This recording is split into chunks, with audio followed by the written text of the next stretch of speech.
Hello aspirants, welcome to daily news analysis of the Indian Express. Today the date is 5 October, so let's get started. Here, Neeraj Chopra has once again strike gold. Okay, so he is the most consistent person I would say. Anyway, यहाँ पर आम आदमी party के एक और नेता संजय सिंह को arrest किया गया है by ED in Delhi excise policy case. Okay, not important from your exam point of view, so we are not going into that. Next is news click पर जो ईडी की रेड हुई है उसके रिगार्डिंग है। ठीक है, तो यहाँ पे कहीं ना कहीं फ्रीडम ऑफ प्रेस को लेकर इशू बन रहा है and not just freedom of press but at the same time UAPA जैसे एक्ट का यूज करना इस केस में शायद थोड़ा फार फैच था। ओके, इसे मैं आपको सेपरेटली मेंस लेक्चर में कवर करूंगा यूएपीए को, तो उसकी अभी फिक्र मत कीजिए। नेक्स्ट इज यहाँ पर सिक्किम में फ्लैश फ्लड आए एक लेक के आउटबर्स्ट होने से। ओके, तो ग्लेशियर लेक आउटबर्स्ट, ठीक है, इसको भी हम अलग से फ्लैश फ्लड और ग्लेशियर लेक वगैरह को अलग से कवर करेंगे, बट अब जैसे जैसे न्यूज में आता है आप इन पॉइंट से फैमिलियर होते चलिए ताकि आपको मेन सीरीज उतनी यूजफुल लगे फिर, क्योंकि it should not be like one way knowledge. Okay, कि मैं आपको बताते जा रहा हूँ आप उसको याद करते जा रहे हो, वो उससे नहीं आएगा। वो आपको खुद, आप जो न्यूज़पेपर पढ़ते रहते हो उसकी इन्फॉर्मेशन को आप किस तरीके से प्रोसेस करते हो अपने दिमाग में, उससे इंप्रूवमेंट दिखेगा आपको खुद के अंदर। एनीवे, सबसे पहले तो आप अपने पेरेंट्स के इस लेक का नाम याद रखिएगा। Okay, so the lake outburst in parts of highly vulnerable Lonak Lake. Okay, अगर गलत प्रोनाउंस कर रहा हूँ तो I am sorry. Okay, Lhonak lake in north Sikkim, it resulted in flash flood. तो देखिए हो क्या रहा है कि क्लाइमेट चेंज की वजह से यहाँ पर हो रहे हैं हमारे ग्लेशियर्स मेल्ट। ऑलराइट, और ग्लेशियर मेल्ट की वजह से क्या हो रहा है कि ग्लेशियर लेक फॉर्म होते जा रहे हैं फिर। ठीक है, उनमें पानी इकट्ठा होता जाता है, फिर ये जैसे जैसे पानी इकट्ठा होता जाता है ये मेल्ट होते जाते हैं, तो ये लेक आपका एक्सपैंड करता जाता है। ठीक है, और एक्सपैंड करता जाता है इसका एरिया, और फिर एक टाइम पर आकर ये बर्स्ट हो जाता है, और बर्स्ट होने की वजह से काफी सारा वाटर एक साथ रिलीज होता है, तो अल्टीमेटली आपके फ्लैश फ्लड्स आते हैं। ऑलराइट, चलिए आगे चलते हैं।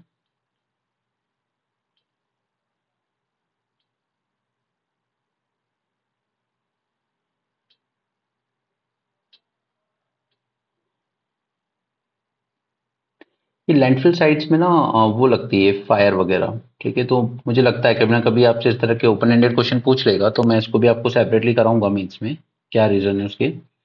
रही बात दिल्ली के पॉल्यूशन की, तो इससे रिलेटेड मैंने कल आपको मेंस 450 प्लस में इसका लेक्चर दे चुका हूँ, इसमें लगभग सारे टर्म्स में आपके साथ क्लियर कर चुका हूँ, सफर एंड ऑल। तो यहाँ पर अब न्यूज ये है कि Delhi topped A list of 10 most polluted cities in the country from October 22। Okay, और ये रिपोर्ट किसने रिलीज की है? Central pollution control board. यहाँ पर एक चीज और बतानी रह गई थी कल, वो मैं आपको अभी बता देता हूँ, आप उसमें ऐड कर लीजिएगा अपने नोट्स में। Okay, national clean air programme and CAP, ये लॉन्च किया गया था 132 सिटीज में। ठीक है, ऑल ओवर इंडिया के लिए नहीं है, सिर्फ 132 सिटीज के लिए है। उन सिटीज को कवर किया गया है जिनमें पीएम का लेवल अभी भी काफी ज्यादा हाई है, और टारगेट रखा है हमने कि हमें पीएम का लेवल 40% रिडक्शन करना है इसमें बाय 2026। ठीक, तो अल्टीमेटली इस प्रोग्राम में हम लोग सिटी स्पेसिफिक प्लान बनाएंगे। ठीक है, कि इस हर सिटी के लिए एक सेपरेट प्लान कि कैसे यहाँ पर पार्टिकुलर मैटर की कंसंट्रेशन को कम किया जा सके। ऑलराइट, और उसके बाद ये 132 सिटीज किस बेसिस पर चूज की गई हैं? तो जिन लोगों ने भी एयर क्वालिटी इंडेक्स में बुरा परफॉर्म किया था, राइट, बिटवीन 2011 टू 15, उन सिटीज को ही यहाँ पर रखा गया है, और ये प्रोग्राम इन 132 सिटीज के लिए ही लॉन्च किया गया है। तो इसको ध्यान रखिएगा, ऐसा नहीं है कि आप इसमें सोचिए कि पूरे ऑल ओवर इंडिया में इंप्लीमेंट हो रहा है, ऐसा नहीं है, सिर्फ ये इन 132 सिटीज के लिए। ऑलराइट, बाकी कल हमने सारे टर्म्स से रिलेटेड डिस्कस कर लिए, तो आप वो वीडियो देख सकते हैं। यहाँ पर इशू बनता है आपका फेडरलिज्म का, राइट, मतलब सेंटर स्टेट रिलेशंस को लेकर, कि दो स्कीम, एक मनरेगा और दूसरा प्रधानमंत्री ग्रामीण आवास योजना, इसके लिए सेंटर फंड रिलीज नहीं कर रहा है वेस्ट बंगाल को। और ये इसका रीजन क्या दे रहे हैं? They are giving the reason that the money has been shifted of allotted to Manrega workers in West Bengal is the reason for stopping the funds. Okay, तो अगर ऐसा कुछ है तो वो सीएजी की रिपोर्ट उसका ऑडिट डिसाइड कर सकता है क्या ऐसा कुछ हुआ है मनी का मिसमैनेजमेंट, ओके, उसके अगेंस्ट आप लीगल एक्शन ले सकते हो, बट सिर्फ इस परसेप्शन पे कि नहीं हमें लगता है कि आपने मनी शिफंड ऑफ किया है तो हम आपको अब आगे की फंडिंग नहीं देंगे। सो ऐसा नहीं होता है यार, क्योंकि जीएसटी पूरी कंट्री में लगता है और वेस्ट बंगाल का भी हर इंसान देता है और वो पैसा सेंटर के पास आता है थ्रू आईजीएसटी, राइट। तो आप ऐसे नहीं रोक सकते फंड, ठीक है, वहां पर वर्कर्स भी परेशान हो रहे हैं और ये जो बेनिफिशियरीज हैं आवास योजना की ये भी। तो ये कहीं ना कहीं आप कह सकते हो रिवेंज पॉलिटिक्स चल रही है। नेक्स्ट है तेलंगाना के लिए कुछ चीजें अनाउंस की गई हैं। एक मैंने आपको लास्ट टाइम बताई थी, setting up tribal university, okay. Next is एक नेशनल बोर्ड बनाया जाएगा टू फैसिलिटेट टर्मरिक फार्मर्स के लिए, ओके। जैसे आपको पता है कि स्पाइस के लिए एक अलग बोर्ड है, राइट, हेडक्वार्टर इसका केरल में, टी बोर्ड है सेपरेट, कॉफी बोर्ड है, okay? इसी तरीके से अब टर्मरिक के लिए भी एक अलग से बोर्ड बनाया जाएगा, राइट। इसके बाद यहाँ पर उन्होंने कोई टर्म ऑफ रेफरेंस अप्रूव कर दिए हैं for tribunal to govern the division of river water between Andhra and Telangana. तो वही रिवर वाटर डिस्प्यूट वाला एंगल, और वो भी हम 450 प्लस में ऑलरेडी कर चुके हैं, ठीक है। मैंने आपको वहां पर कावेरी का भी इशू समझा दिया था और ओवरऑल इन जनरल भी कि रिवर डिस्प्यूट्स क्यों हो रहे हैं, उनके लिए क्या करना चाहिए, ओके। तो यही फायदा होता है यार, मीन्स 450 सीरीज आप एक बार कर लो ना तो आपका डेली पेपर में काफी टाइम बच जाता है। अब अगर हम दिल्ली और इंडिया के पॉल्यूशन से रिलेटेड हर चीज देख चुके हैं तो हमें बार बार नहीं पढ़नी है सेम चीजें, राइट। उसी तरीके से अगर हम यहाँ पर अगर हम यहाँ पर रिवर डिस्प्यूट वगैरह समझ चुके हैं एक बार, पूरे कॉन्स्टिट्यूशनल एंगल समझ लिए हमने, पार्लियामेंट ने जो 2 लॉज बनाए वो समझ लिया, ठीक है, सुप्रीम कोर्ट की जुरिस्डिक्शन क्यों आती है, ट्रिब्यूनल क्या करते हैं, ये सब समझ चुके हैं हम, तो हमें न्यूज़पेपर में डेली अपना टाइम वेस्ट करने की जरूरत नहीं पड़ती है। इसलिए मेंस 450 के लेक्चर्स को सीरियस लीजिए प्लीज, उसमें उसमें मत करना गलती, क्योंकि अगर आप वो नहीं करोगे तो फिर आप इधर बहुत टाइम वेस्ट कर जाओगे। यहाँ पे अच्छा खासा प्रोटेस्ट कर रहे हैं प्रेस काउंसिल, प्रेस क्लब वाले, ठीक है, this press club of India, क्योंकि उनको लग रहा है कि ये सीधे सीधे जर्नलिज्म पर अटैक हो रहा है गवर्नमेंट की तरफ से, ठीक है। चलिए, कोई फॉरेन फंडिंग अगर आई भी थी जैसा कि क्लेम किया गया है तो आप उसको उसको इन्वेस्टिगेट वैसे भी करवा सकते थे, आपने सीधे यूएपीए लगा दिया, इसमें इसमें टेररिस्ट एक्टिविटीज कहाँ से आ गई, ऑलराइट। इतना स्ट्रिक्ट प्रोविजन आपने इम्पोज कर दिया उनपे, तो कल इसके अगेंस्ट प्रोटेस्ट हुआ है। एंड जर्नलिज्म यानी कि मीडिया की हालत हम लोग सब लोग देख ही रहे हैं यार, मीडिया क्या हो गया है, ये हम लोग डिस्कस कर चुके हैं। 100 एमबीबीएस सीट दी जाएंगी आपको 10 लाख की पॉपुलेशन पर, राइट। ये मैं आपको समझा चुका था कि इससे कैसे सदर्न स्टेट्स को ज्यादा नुकसान होगा, क्योंकि मैंने आपको तमिलनाडु का एग्जाम्पल भी दिया था कि उसके पास अभी हैं ऑलमोस्ट 11,000 प्लस सीट्स, ओके। और अगर उस इस रेशियो के अकॉर्डिंग सीट डिस्ट्रीब्यूट की जाएगी तो उसकी सीट्स हो जाएंगी अराउंड 7,640 समथिंग, राइट। तो ये तो एक पनिश करने वाली बात हो गई कि आपने पॉपुलेशन अपनी कंट्रोल कर ली है तो अब आपकी सीट भी कम करेंगे, तो ये तो पनिश वाली बात हो गई। और सबसे इंपॉर्टेंट ये फेडरल इशू है यार, स्टेट के पास पावर है कि वो अगर अपने फंड से कोई स्टेट यूनिवर्सिटी या कॉलेज सेटअप करना चाहे मेडिकल के लिए तो वो कर सकता है, क्यों नहीं कर सकता, अरे। तो ये यूजीसी का ये इसका जो डायरेक्शन है नेशनल मेडिकल काउंसिल का, ये बहुत गलत है, और इसके 2-3 इंसिडेंट मैं आपको बता चुका हूँ जहां पर इसने गलत डिसीजन लिए। एक किया था कि जेनरिक मेडिसिन को कंपलसरी कर दिया था कि डॉक्टर सिर्फ यही प्रेस्क्राइब कर सकते हैं, राइट। दूसरा ये मेडिकल की सीट्स को अलॉट करने को लेकर, राइट। तीसरा इसकी अभी एक और रिपोर्ट आई थी, इसने कहा था कि not even a single faculty has met the criteria of 50% attendance, right. तो काफी कुछ गलत डिसीजन लिए जा रहे हैं, दिस इज सीरियस वन। तो इतने सारे इश्यूज आ चुके हैं इस चीज को लेकर, तमिलनाडु कह भी चुका है कि हमें नीट का पार्ट नहीं बनना है, हमें नीट हटाना है अपने यहाँ से, ठीक है, गवर्नर बिल रोक के बैठे हैं। उसके बाद बंगाल का अभी जो हमने ऊपर इशू देखा, तो इन सब एग्जाम्पल्स को आप रिलेट करेंगे अपने सेंटर स्टेट रिलेशन वाले टॉपिक से, और मुझे पूरा यकीन है कि जितना ज्यादा ये न्यूज में आ रहा है ये आपको अगले साल मेंस में जरूर मिलेगा। अब मेंस में आप अपनी लक्ष्मीकांत से पढ़ी हुई कितने भी इशू लिख लीजिए सेंटर स्टेट रिलेशन के, बट जब तक आप उनको ये रियल एग्जाम्पल्स से रिलेट नहीं करोगे तब तक उतने अच्छे मार्क्स नहीं मिलेंगे मेंस में। इसलिए बार बार आपको कहता हूं, अगर टाइम है तो श्रुति शर्मा की कॉपी जरूर देखिएगा, शी इज बेस्ट, ओके। उसने हर एक एग्जाम्पल को और करंट को रिलेट किया था अपने पॉइंट से।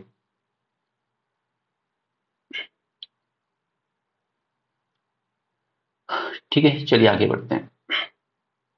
आज थोड़ी तबीयत ठीक नहीं है इसलिए प्लीज आवाज क्लियर नहीं आएगी, I can understand, but please I hope you can bear that. Next, let's move on to Sutlej Yamuna link. ये है पंजाब और हरियाणा के बीच का इशू, ठीक है, पंजाब अपर रिपेनियन स्टेट है और हरियाणा नीचे का। अब ये जो लिंक बनाना था तो इसमें हरियाणा ने तो अपनी साइड से कंस्ट्रक्शन पूरा कंप्लीट कर लिया है, पर पंजाब ने डेलिबरेटली कंस्ट्रक्शन रोक रखा है, वो कंस्ट्रक्ट नहीं कर रहा है कनाल का अपनी साइड का पार्ट, क्योंकि उसका कहना है कि हमारे यहाँ रिवर में वाटर की शॉर्टेज है। Cited shortage of water as the reason for not executing the decree in favour of Haryana. तो हरियाणा के फेवर में सुप्रीम कोर्ट ने जजमेंट तो दे दिया था, बट पंजाब सरकार उसको इम्प्लीमेंट नहीं कर रही है। CDSCO न्यूज इंपॉर्टेंट नहीं है, बट ये बॉडी इंपॉर्टेंट है, तो मुझे आपके इसके बारे में थोड़ी बातें बतानी पड़ेंगी। ठीक है, जान लीजिए प्रीलिम्स में क्या है कि बाद में आपको लंबी सीरीज बना के दे दी जाए प्रीलिम्स के नाम पे, तो उतने फैक्ट्स दिमाग एक साथ एब्जॉर्ब नहीं करता है। धीरे धीरे डे टू डे जैसे आप पढ़ रहे हैं उसी में आप पढ़ लेंगे तो ज्यादा बेटर होगा। ठीक है, ministry of family and health welfare है हमारी। ठीक है, इसके अंडर में दो बॉडीज होती हैं, एक होती है directorate general of health services और एक होती है हमारी ICMR, राइट। अब इसी के अंडर में DGHS के अंडर में एक बॉडी सेटअप की जाती है CDSCO, and remember it is not a statutory body, not statutory. ये प्रीलिम्स में स्टेटमेंट आपको परेशान करते हैं, it is not a statutory body. और इसको हेड कौन करता है CDSCO को? It is headed by DCGI, drug controller general of India. मैं फुल फॉर्म नहीं लिख रहा हूँ, आप चाहें तो अपनी तरफ से नोट कर सकते हैं। Drug controller general of India इसको रेगुलेट करते हैं। इसका हेडक्वार्टर कहाँ होता है? दिल्ली में, राइट। लेकिन अब एक बात समझिए, ये तो हो गया हमारा central drug controller general of India. ये इसकी जो पैरेलल बॉडी होती है स्टेट लेवल पर, that is state drug regulatory authority. ठीक है, these bodies are statutory, please ये ध्यान रखिएगा। Okay, CDSCO is not a statutory body, but these state bodies are statutory bodies. Clear? इसकी फंक्शन क्या है? फंक्शन भी जान लेते हैं कभी आ जाए तो। पहला तो ड्रग्स के लिए अप्रूवल देना, yes this drug can be launch in the market, right. Drug trials के ड्रग लॉन्च करने से पहले जो क्लिनिकल ट्रायल्स करने हैं उसके लिए अप्रूवल देना। ओके, स्टैंडर्ड्स डिसाइड करता है ड्रग्स के लिए। उसके बाद इंपोर्टेड ड्रग्स की क्वालिटी पे कंट्रोल करेगा, quality of imported drugs, right. उसके बाद कोऑर्डिनेशन का काम करता है सभी स्टेट रेगुलेटरी अथॉरिटीज के बीच में। क्लियर? तो जो भी लाइसेंस वगैरह ग्रांट करना है ड्रग्स वगैरह के लिए, उनका क्लिनिकल ट्रायल्स की परमिशन देनी है, वो ये सब ये करता है। ठीक है, ये याद रखिएगा, headed by directorate general of drug controller general of India. ठीक है, तो हमने यहाँ पे CDSO जान लिया क्योंकि न्यूज में आया तो हमने देख लिया उसको, राइट। आगे बढ़े।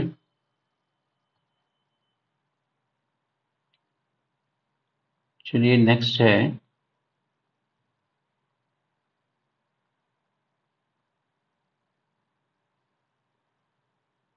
ये सब फालतू की बातें मत किया कीजिए, BJP politician this, BJP politician that.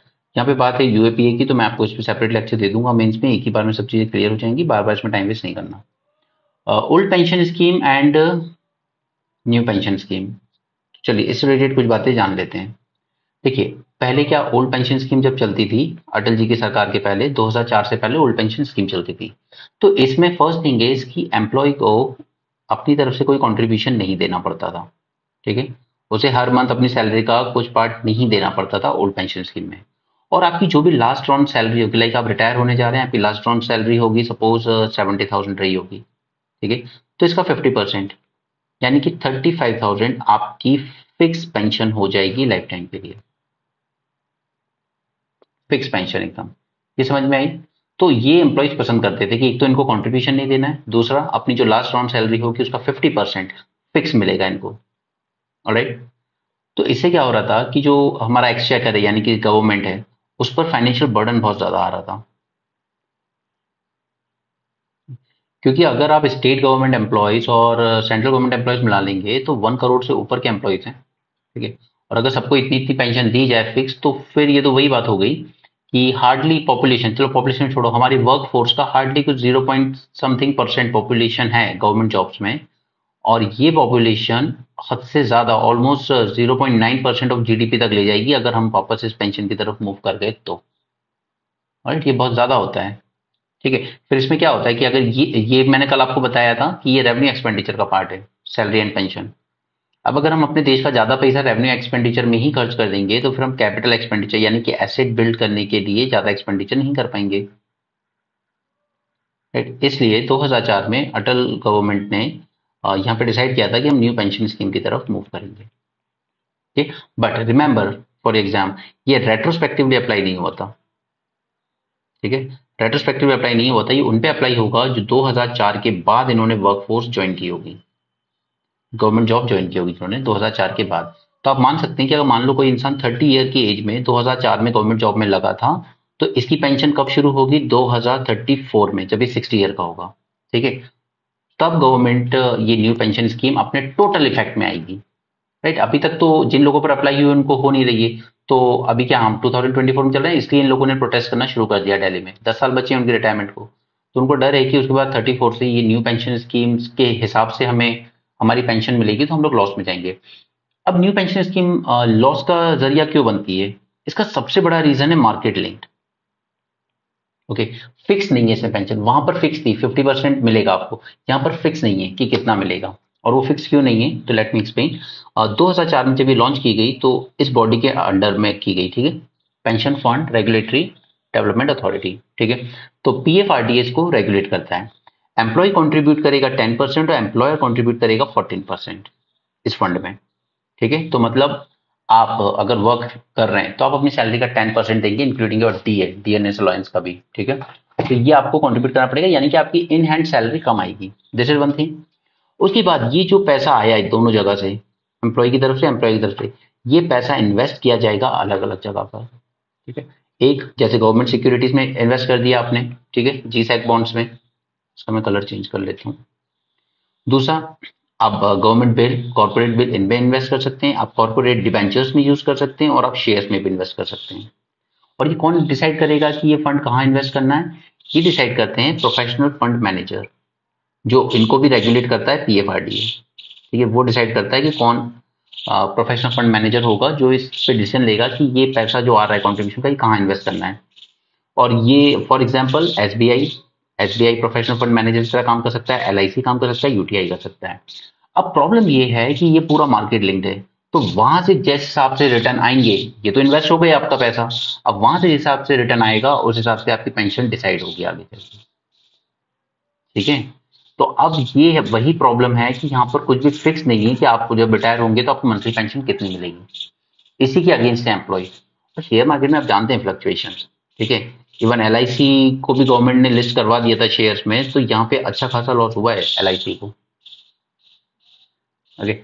जो शेयर जो बढ़ने थे वो उतना बड़े नहीं है, बल्कि उल्टा थोड़े से गिर गए। तो ये एक रीजन है कि ये लोग मूव करना चाहते हैं वापस से ओल्ड पेंशन स्कीम की तरफ। नेक्स्ट, इसमें एक और कंडीशन है, इतना डिटेल में खैर जाने की जरूरत नहीं है, बट फिर भी एक बार देख लेते हैं। अगर आपकी पेंशन 2 लाख रुपए से कम है तो आप एंटायर अमाउंट विड्रॉ कर सकते हैं एक बार में, ठीक है। अगर 2 लाख से ज्यादा है तो आप 60% अमाउंट विड्रॉ कर सकते हैं, 40% दोबारा इन्वेस्ट कर दिया जाएगा 8 अवेलेबल एन्युटीज में, ये इसी तरह की गवर्नमेंट बॉन्ड वगैरह वगैरह, ठीक है। तो अब कहीं ना कहीं पॉइंट ये निकल के आता है, तो फिर क्या करें, क्योंकि अगर इसको दे दिया तो गवर्नमेंट पे बर्डन बहुत ज्यादा बढ़ जाएगा, दैट इज ट्रू। तो इसका एक मिड सॉल्यूशन निकाला जा रहा है कि देखिए, आपकी जो ऊपर हमने देखी लास्ट ड्रॉन सैलरी, हम लास्ट ड्रॉन सैलरी के प्रोपोर्शन में तो नहीं देंगे, ठीक है, क्योंकि इससे फाइनेंशियल एक्सचेकर पे बर्डन उससे ज्यादा बढ़ जाएगा। तो हम ये कर सकते हैं कि आपको एक फिक्स कर सकते हैं कि चलिए एटलीस्ट इतनी फिक्स पेंशन तो हम आपको जरूर देंगे। हो सकता है कि आपने जब एंट्री लेवल पे ज्वाइन किया था, सपोज आपने आज जॉब ज्वाइन की 30,000 पे, ठीक है, तो इसका 50% शायद हम आपके लिए फिक्स कर सकते हैं कि एटलीस्ट 15,000 की पेंशन तो शॉर्ट दी ही जाएगी आपको। बाकी डिपेंड करता है फिर कि आपका फंड जहां भी इन्वेस्ट हुआ है वहां से आपको कितना रिटर्न आता है। क्योंकि प्रोटेस्ट में खड़े हुए लोगों में से एक आदमी कह रहा था कि अगर मेरा न्यू पेंशन स्कीम के हिसाब से मुझे पेंशन मिलेगी ना 34 में जब मैं रिटायर होऊंगा, तो मुझे मिलेगी मुश्किल से 2,500, ठीक है। बट अगर मैं ओल्ड पेंशन स्कीम में होता तो मुझे मिलती 30,000। तो इतना वेरिएशन है, इसलिए लोग इसके अगेंस्ट हैं। तो कहीं ना कहीं जो आपकी एंट्री लेवल की सैलरी रही होगी उसके प्रोपोर्शन में एक बार को दिया जाता है, यही है एक मिडिल वे इस इम्पैक्ट को क्लियर करने का, ठीक है। चलिए एक सेकंड। तो राज्य ओल्ड पेंशन स्कीम कुछ स्टेट गवर्नमेंट से अपनी तरफ इंप्लीमेंट कर दी है, राजस्थान, छत्तीसगढ़, झारखंड, पंजाब एंड हिमाचल में, ठीक है। They have shift back to OPS. उसके बाद सेंट्रल गवर्नमेंट ने भी अभी प्रोटेस्ट के बाद एक कमेटी बना दी है under TV Somanathan to look into the issue of pension. Okay, तो अब हमें इंश्योर ये करना है कि इनको बेनिफिट्स भी मिलें, साथ साथ गवर्नमेंट की जो फिजिकल कैपेसिटी है वो भी हार्म ना हो। Now under this proposal state have short, जो एक मिडवे का प्रपोजल दिया गया है उसमें कि एक अश्योर्ड पेंशन लिंक कर सकते हैं हम आपकी मिनिमम लेवल ऑफ पे से, but not the last on salary. Clear? जो बातें मैंने आपको समझाई वही बातें हैं। ओपीएस में यही होता था, 50% off your last round salary मिल जाती थी, जबकि एनपीएस में आपकी कंट्रीब्यूशन भी डिफाइंड नहीं है और आपके बेनिफिट्स भी डिफाइंड नहीं है। ओके, तो अगर हम न्यू पेंशन स्कीम की तरफ शिफ्ट करते हैं तो गवर्नमेंट का खर्चा बढ़ जाएगा ऑलमोस्ट 4.5 टाइम्स। सॉरी, ओपीएस की तरफ अगर मूव करते हैं ओल्ड पेंशन स्कीम में, तो अभी न्यू पेंशन स्कीम में जितना पे कर रहे हैं ना उससे 4.5 टाइम्स ज्यादा देना पड़ेगा। और 2060 तक, यानी कि अगर आज ज्वाइन करते हैं नए एम्प्लॉय, क्योंकि ऑब्वियसली रेट्रोस्पेक्टिव तो शायद अप्लाई नहीं करेंगे, बट अगर करते हैं तो 2060 तक ये खर्चा बढ़ के हो जाएगा 0.9% ऑफ जीडीपी। और आप याद कीजिए कि हम लोग इतना तो इवन अपने रिसर्च एंड डेवलपमेंट पे इन्वेस्ट नहीं करते हैं जितना हम पेंशन पे इन्वेस्ट कर देंगे, और पेंशन से आपको कोई रिटर्न तो आने नहीं है। ठीक है, और एम्प्लॉइज देखिए जरा, सेंट्रल गवर्नमेंट में कितने, 23 लाख, और स्टेट्स में 60 लाख। ओके, इतने सब्सक्राइबर हैं इस पेंशन स्कीम में, तो ये तो सीधे सीधे एडवर्स इम्पैक्ट क्रिएट करेगा गवर्नमेंट पर। चलिए आगे बढ़ते हैं। Not important for exam, Kaveri river तो मैं ऑलरेडी मेंस 450 में करा चुका हूँ, वहां से एक बार देख लेना, सारी चीजें क्लियर हो जाएंगी। डेली अपना टाइम वेस्ट मत करो। ठीक है, women representation bill not important. ठीक है, अलग अलग एंगल से आप कितना भी बताते रहो, उसके फीचर्स हम देख चुके हैं ऑलरेडी। चलिए यहाँ पे आ जाते हैं अब हम ग्लेशियल लेक आउटबर्स्ट फ्लड। तो पहले तो इस लेक का नाम याद रख लीजिए, कहां पर आता है ये, सिक्किम में, western Sikkim. Okay, Lhonak lake. तो इस वजह से वाटर लेवल बढ़ा इसमें, और काफी हाई वेलोसिटी से वाटर नीचे आया और फ्लड कॉज हुए। ठीक है, ग्लेशियर लेक होते क्या, they are large bodies of water dammed by unstable ice और sediment composed of loose rock and debris, more dangerous as they grow bigger. ठीक है, और ये ट्रिगर कैसे हो सकते हैं, ये ग्लोव ट्रिगर हो सकते हैं इधर बाय अर्थक्वेक। तो ये जो आया ना सिक्किम में, ये माना जा रहा है कि अभी नेपाल में जो भूकंप आया था 2 दिन पहले, हल्के से झटके आए थे, उस वजह से हुआ है। या फिर बहुत ज्यादा रेन हो जाए तो इनमें पानी और ज्यादा भर जाएगा तो ये बर्स्ट हो जाएंगे, क्योंकि अल्टीमेटली सराउंड किससे हो रहे हैं, आइस से ही सराउंड हो रहे हैं, फिसल जाएगी। या आइस एवलांचेस आ जाएं, तो इन 3 वजह से ये हो सकते हैं। ठीक है, तो ये वाला लेक बर्स्ट होने का रीजन है earthquake that hit Nepal might have caused the flooding. और 2013 में भी हुआ था, और ये नाम भी याद रखना होगा आपको, चोराबरी ताल ग्लेशियर लेक, और ये कहां पर है, उत्तराखंड में। ठीक है, बस यहीं से आपको प्रीलिम्स में क्वेश्चन उठाए जाते हैं। South Lhonak, with rising global temperature glaciers in the Sikkim Himalayas have been melting, giving rise to many glacier lakes and expanding existing lakes. Right, Sikkim Himalayas में मोर देन 300 लेक्स हैं which are vulnerable to outburst floods. Nobel prize, अब देखिए peace prize जो है ना, Nobel peace prize वो दिया जाता है नॉर्वे में, और बाकी की जो नोबेल प्राइज है वो दिए जाते हैं स्वीडन में। तो ऐसा क्यों? क्योंकि स्वीडन ने नॉर्वे पर अटैक किया था और जबरदस्ती अपने साथ मर्ज कर लिया था, इसको यूनियन बना लिया था इन 1814। तो जो एल्फ्रेड नोबल थे और जिन्होंने ये अवार्ड सेटअप किया था, ठीक है, उनका मानना था कि स्वीडन की हिस्ट्री है एग्रेसिव वाली, तो हमें ऐसी कंट्री में अवार्ड देना चाहूंगा मैं जो रिस्पेक्ट करता हो ब्रदरहुड को। तो उन्होंने ये तभी से ये चला आ रहा है कि नॉर्वेजियन कमेटी ही डिसाइड करती है और नॉर्वेजियन कैपिटल में ही दिया जाता है पीस प्राइज, बाकी के नोबेल प्राइज दिए जाते हैं स्वीडन में। ठीक है, that is Stockholm committee decide करती है। Alright, then Alfred Nobel, 19th century businessman and chemist from Sweden, and he was the inventor of dynamite. बताइए, नोबेल प्राइज की प्राइज उस आदमी ने सेटअप किया जिसने डायनामाइट को इन्वेंट किया। केमिस्ट्री का जो ये नोबेल प्राइज मिला है, ये ट्विंकल गोयल आपके साथ डिस्कस कर देंगी, she is the best person to do that. Okay, तो मैं इसको नहीं देख रहा हूँ यहाँ पर, वो आप अलग से देख लीजिएगा, शी विल डिस्कस। अब देखिए, मैंने आपको बताया था कि मॉलडीव्स में ये जो आदमी है Muizzu, he is very much anti India. इसने चलाया था इंडिया आउट कैंपेन। तब ये कह भी रहा है कि 30 इंडियन मिलिट्री पर्सनल जो हमारे आइलैंड पर मौजूद हैं इनको जाना होगा। ओके, ये कह रहा है कि कोई भी फॉरेन फोर्स हमारे आइलैंड पर प्रेजेंट नहीं रह सकती। तो अभी इंडिया थोड़ा वेट एंड वॉच वाला अप्रोच अपना रहा है। यहाँ पर उज्ज्वला स्कीम की जो बेनिफिशियरीज थी इनके लिए सब्सिडी थोड़ी और बढ़ा दी है, तो इनको अब 600 रुपए में सिलेंडर मिल जाएगा, जबकि आम लोगों को 900 का ही देना होगा अभी। यहाँ पर एक टर्म है एक्सपेक्टेड क्रेडिट लॉस। देखिए होता क्या है कि एक होता है कि बैंक अपनी बुक में जब ही लिखते हैं लॉस जब वो एक्री हो गए हो, ठीक है। बट तब तक तो देर हो चुकी होती है, तो आरबीआई ने कहीं ना कहीं कहा है कि नहीं, एक्री नहीं, उससे पहले ही लेवल पे अगर आपको एक्सपेक्टेड है कि ये एनपीए बन सकता है, ये लॉस हो सकता है, तो आप उसको तभी से अपनी उसमें बुक में लिख लीजिएगा। ओके, बस इतना सही जानना है उसमें, बाकी सब ये है, ठीक है। Anyway that's it. ये जो कास्ट सेंसस हुआ है ना, इससे रिगार्डिंग कुछ कॉन्स्टिट्यूशनल प्रोविजंस, ओके, इनकी जुरिस्डिक्शन वगैरह और इसके इम्प्लीकेशन, और क्योंकि अभी एक स्टेट में हो चुका है और डिमांड भी काफ़ी जगह से आ रही है कि इसको नेशनल लेवल पे भी कराया जाए, तो इसके बेनिफिट और चैलेंजेस मैं आपके साथ आज ही मेन सीरीज में डिस्कस कर दूंगा, ठीक है। इसके अलावा आपको कोई टॉपिक लगता है जो आपको लगता है कि आपकी नज़र में इंपॉर्टेंट है, उसको मेन सीरीज में कवर करना चाहिए फॉर मेन्स 24, तो आप मुझे बता सकते हैं, ओके, कमेंट सेक्शन में हम लोग उसको फिर प्रिपेयर करके फिर हम उसको डिस्कस जरूर करेंगे। Okay, so take this sessions as your personal mentorship, okay. जो आपको लगता है कि कुछ चीज़ आपको समझ में नहीं आ रही है, and I will again insist, ये जो कोचिंग है मंथली मैक्सिमम पे हद से ज़्यादा रिलाई नहीं करना, पढ़ो, that is good, okay, but don't over rely over them, उनमें से एग्जाम में ज़्यादा कुछ नहीं आ रहा है पिछले 2-3 साल से at least. Alright, so that's it for this session. Thanks for joining. Have a great day and keep learning.